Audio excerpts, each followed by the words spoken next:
गुज़िश्ता कुछ अरसे से ख़ासकर ये जो फ़रवरी का महीना है, तो इसमें इस हमलों में न सिर्फ तेज़ी आई हुई है बल्कि दहशतगर्द जो है वो अपने टारगेट तक पहुंच रहे हैं।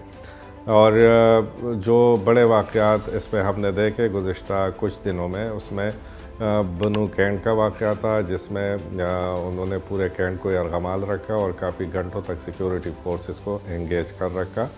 और उसी ऑपरेशन में जो तमाम टेररिस्ट थे वो मारे गए, लेकिन साथ ही साथ उसमें 1 दर्जन के करीब लोग जो थे वो शहीद भी हुए। दूसरा वाक़या जो था हक्कानी मदरसे के मुहतमिम हामिदुल हक का था, जब उनको टारगेट किया गया और उस वाक़े में जो है उनकी शहादत हुई। और तीसरा जो बड़ा वाक़या है, दूसरा जो आलिम या मुफ्ती मुनीर शाकिर थे, तो उनको जो है वो शहीद किया गया और वो हमला भी बिल्कुल टारगेटेड था। सेम पैटर्न पर ये जो खुदकश हमले या जो प्लांटेड आईडीज़ है ये हो रहे हैं और दहशतगर्दों को कामयाबियाँ मिल रही है। दूसरा ये कि ज़रा मैं अहाता कर लूँ कि हमारा जो साउथ है, जिसके अंदर जनूबी वज़ीरिस्तान, टांग, बनू और डेर इस्माइल खान जो है वो शामिल है, वहाँ पर तवातुर से मुसलसल रोज़ाना 3 से 4 हमले होते हैं। पुलिस को टारगेट किया जाता है, सिक्योरिटी फोर्सेस को टारगेट किया जाता है और उसमें कैजुअल्टीज़ जो है वो होती है। अब साउथ पे फोकस क्यों है और किस लिए है, या ये जो दहशतगर्दी में तेज़ी आई है इसकी वजूहात क्या है। नाज़रीन, हमारा अफ़गानिस्तान के साथ जो है वो तकरीबन 1230 किलोमीटर का जो खैबर पख्तूनख्वा और अफ़गानिस्तान का बॉर्डर है वो है। इस पे फेंस भी लगाई गई है, लेकिन फेंस को भी जगह जगह से तोड़ दिया गया है। और ये जो बॉर्डर है उसके उस साइड पे जो अफ़गानिस्तान के इलाके है, तो वहाँ पर कलअदम टीटीपी या दूसरी जो दहशतगर्द तंजीमें है वो वहाँ पर मौजूद है, तो आसानी से वो यहाँ आते जाते हैं। इसमें गुज़िश्ता जो हमले होते थे तो अफ़गान हुकूमत जो थी या अफ़गान तालिबान जो थे वो दबाव के तहत जो है उनको रोकते टोकते थे। तो उस हवाले से कभी हमलों में तेज़ी आती थी, कभी नरमी आती थी, तो एक सिलसिला जो था वो इस कदर शदीद नहीं था जो कि कुछ अरसे से है। और उसकी बुनियादी वजह जो हम समझते हैं वो ये है कि पाकिस्तान और अफ़गानिस्तान के दरमियान इस वक्त शदीद डेडलॉक है, यानी हमारा तोरहम बॉर्डर 2 हफ्ते से ज़ायद हो गया है कि वो बंद है। और वहाँ पर भी तोरहम बॉर्डर पर भी जो है पाकिस्तान के जो फ़ौज है और उस साइड पर जो अफ़गानिस्तान की जो हुकूमत या फ़ौज है वो आमने सामने है। हैवी डिप्लॉयमेंट भी हो गई है, टैंक्स उसके अंदर शामिल है, तोप उसके अंदर शामिल है, तो उनके साथ हमारा बिल्कुल एक डेडलॉक वाली सूरत हाल है। तो इस सूरत हाल में जो अफ़गान हुकूमत है वो इन जो टेररिस्ट है या कलअदम टीटीपी या जमातुल अहरार या हाफिज़ गुल बदर ग्रुप जो कि आजकल सारे एक्टिव हो गए हैं और कार्रवाइयाँ करते हैं, तो उन पे भी अफ़गान हुकूमत जो है वो रोक टोक नहीं कर रही है और इसलिए ये आज़ादाना यहाँ पर आते हैं, हमले करते हैं और फिर वहाँ पर वापस जाते हैं। तो ये जो है सूरत हाल कुछ ऐसी है कि गुज़िश्ता कुछ अरसे से जो अफ़गान हुकूमत है या अफ़गान तालिबान है वो ऐसे जो टेररिस्ट है, कलअदम तंजीम है, तो उनको एज ए शील्ड इस्तेमाल कर रहे हैं, एज ए फ्रंट लाइन इस्तेमाल कर रहे हैं। और ये बात जो है इंतहाई तशवीशनाक है। और जब पाकिस्तान इस बात को रेस करता है तो वहाँ से जवाब मिलता है कि हमें ब्लेम क्यों कर रहे हो, आप अपनी सिक्योरिटी मजबूत करें।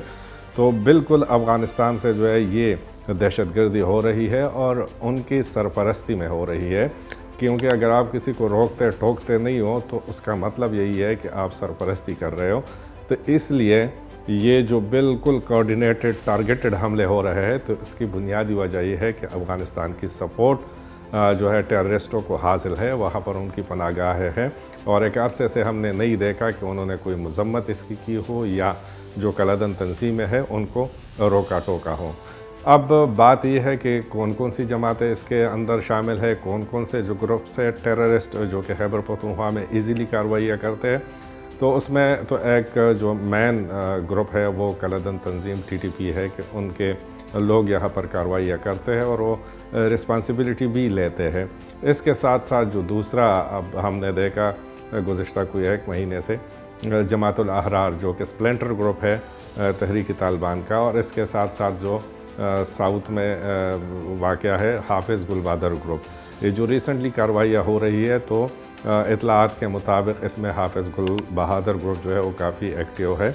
और गुज़िश्ता दिनों कोई बयान भी ऐसे आया था कि ये जो दहशतगर्द तंजीमें हैं, कलादन तंजीमें हैं, जैसे TTP, हाफिज़ गुलबादर ग्रुप, जमात उल अहरार और एक दो और है, तो उन्होंने इत्तेहाद कर लिया है। तो उसी वजह से भी अगर वो मुनज़्ज़म हो गए हैं तो उसका नतीजा भी हमारे सामने है कि खैबर पख्तूनख्वा में दहशतगर्दी में मज़ीद इजाफ़ा हो गया है। रोज़ाना की बुनियाद पर 5 से 6 हमले हो रहे हैं और टारगेट्स को अचीव किया जा रहा है। दूसरी जानिब अगर हम ये देखें तो हुकूमती रेट दिन ब दिन कमज़ोर होती जा रही है और उसकी वजूहात ये है कि अभी तक हमारे पास दहशतगर्दी के ख़िलाफ़ कोई प्रॉपर पॉलिसी नहीं है। अभी तक मतलब कुछ जमातें ऐसी है जो कि दहशतगर्दों के ख़िलाफ़ कार्रवाइयों को अपोज़ कर रहे हैं या उनको सियासी पॉइंट स्कोरिंग के लिए इस्तेमाल कर रहे हैं। दूसरी बात ये ऑन द रिकॉर्ड है, कल वज़ीर आला ने भी कहा था कि गुज़िश्ता 10 साल से उन्होंने अपने जो पुलिस के लिए कोई असलहा नहीं ख़रीदा। तो इस वक्त जो है फ्रंट लाइन पे पुलिस है और पुलिस का ये है कि ऑपरेशन भी कर रहे हैं और लोगों से दहशतगर्दों से मुकाबले में भी वो है। जैसे कि आपने सुना होगा कि उस दिन 6 थानों पर लकी और बनू में 6 थानों पर एक ही टाइम पे हमले हुए और उन हमलों को पसपा कर दिया गया है।